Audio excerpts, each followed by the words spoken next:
Salifou Issa, parlez-moi de vous. Issa Salifou, c'est votre nom à l'état civil, mais tout le monde vous appelle Salé. Expliquez-moi pourquoi.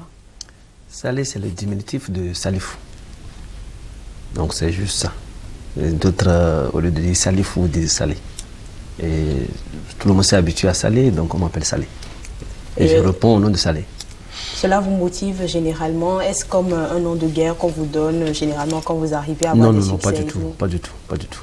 C'est juste, dès mon jeune âge, les gens m'appellent Salé et je réponds au nom de Salé. Simplement. C'est rien d'autre.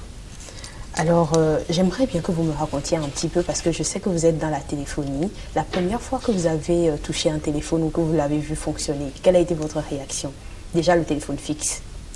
Oh, mais ça, il y a longtemps. Il y a longtemps.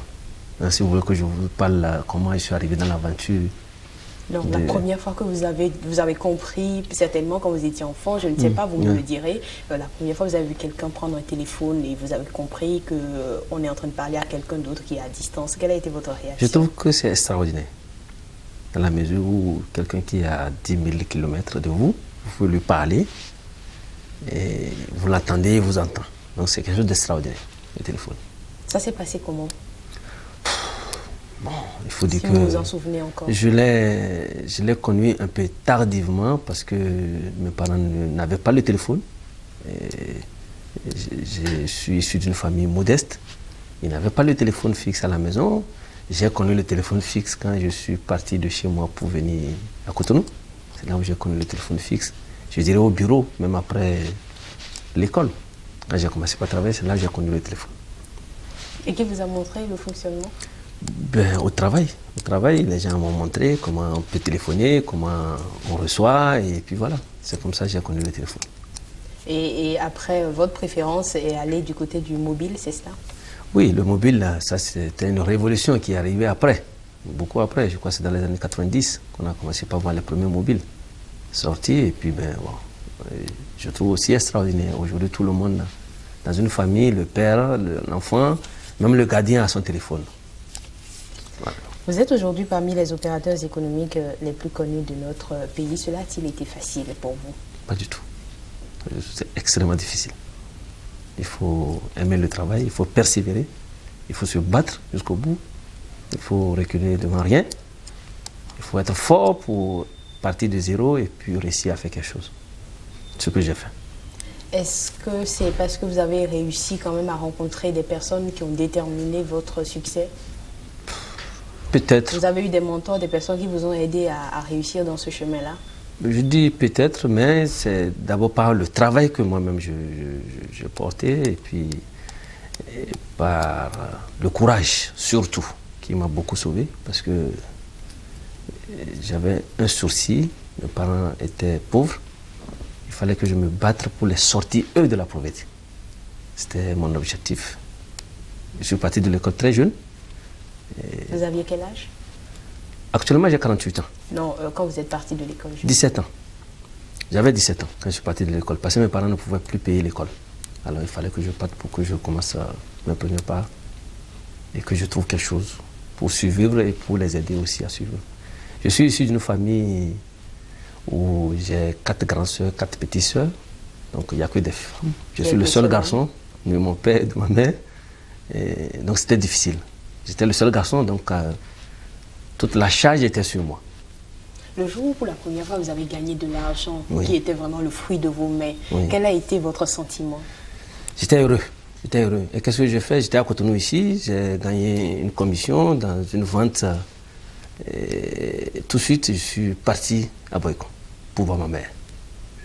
Et j'ai voulu tout de suite changer un peu leur cadre de vie que j'avais laissé. J'étais heureux. J'étais heureux de leur apporter quelque chose.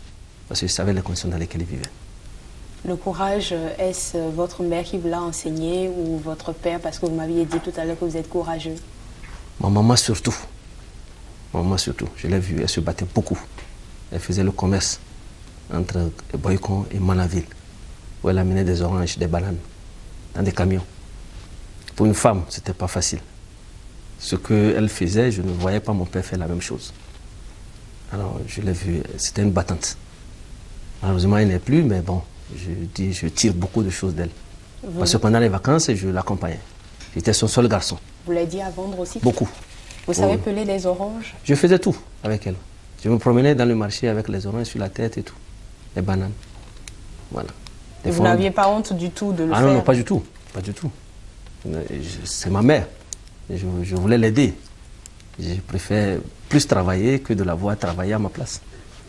Pendant les vacances, je la suivais partout. Moi, je n'avais pas de vacances.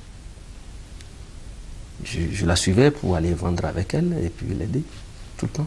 Même avec les congés, je ne restais pas à la maison. Je partais avec elle. C'était mes congés, ça, et les vacances. D'accord. Aujourd'hui, votre maman n'est plus, vous me l'avez dit aussi. Et votre père est-il fier de vous? Ah oui, mon père, lui, il vit encore, il est vieux, il est le plus âgé aujourd'hui de notre quartier, de même tout le village et tout ça. Il est fier, il est heureux, parce qu'il a vu tout ce que j'ai pu réaliser. Comment ils sont partis de zéro pour être là où ils sont. Aujourd'hui, il vit bien, il est dans un cadre plus décent et tout ça. Vous avez réussi votre rêve pour vos parents? Oui, alors? oui, pour mes parents, j'ai réussi mes rêves. Même pour ma maman qui a été malade et tout ça, je l'ai vraiment accompagnée jusqu'à son décès.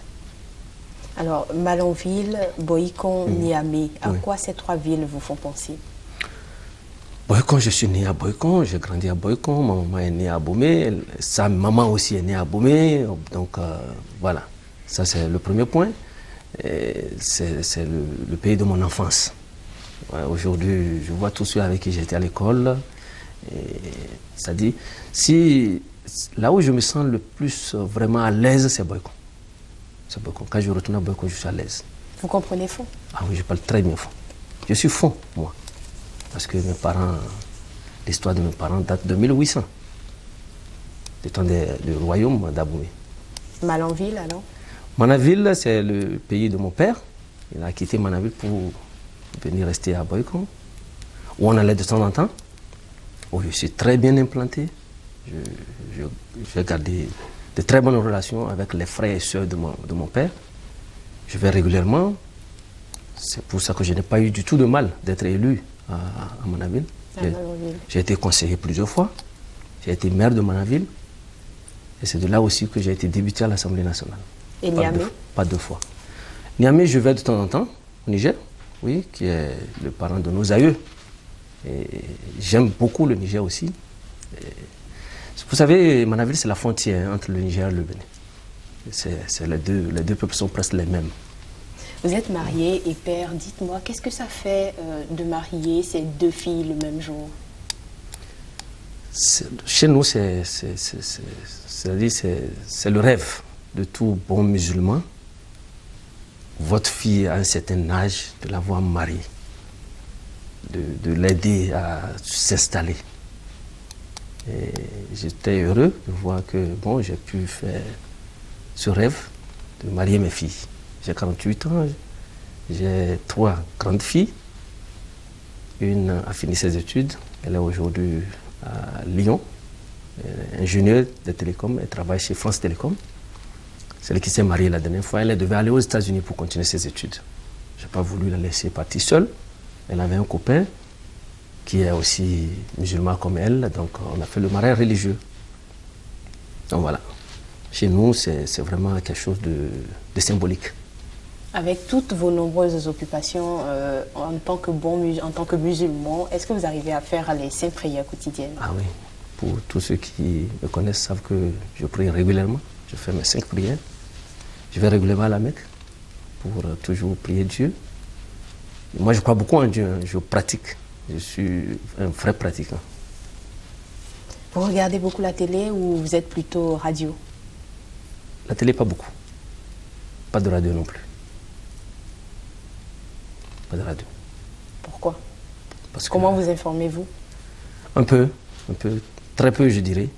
Parce que je lis les journaux, mais je n'ai pas trop le temps. Je n'aime pas trop la télé ou la radio à écouter, à regarder, non. Je ne vais pas au cinéma non plus. Mais je lis. Et qu'est-ce qui vous fait plaisir alors? Qu'est-ce qui vous détend le mieux? Vos distractions, vos loisirs? J'aime la natation. Je fais beaucoup de footing. J'aime la plage. Voilà, je fais du cheval, j'en ai. J'ai au moins 3 chevaux. Voilà, je faisais des motos, mais aujourd'hui je ne fais pas. Je ne fais plus. Les routières? Oui, j'ai laissé à mes enfants. Voilà. Sinon, quand je suis au nord, j'ai des chevaux. Au nord, j'ai des chevaux. Et je vais aussi à la piscine. Voilà. Salifou Issa, merci de m'avoir parlé de vous. Merci beaucoup.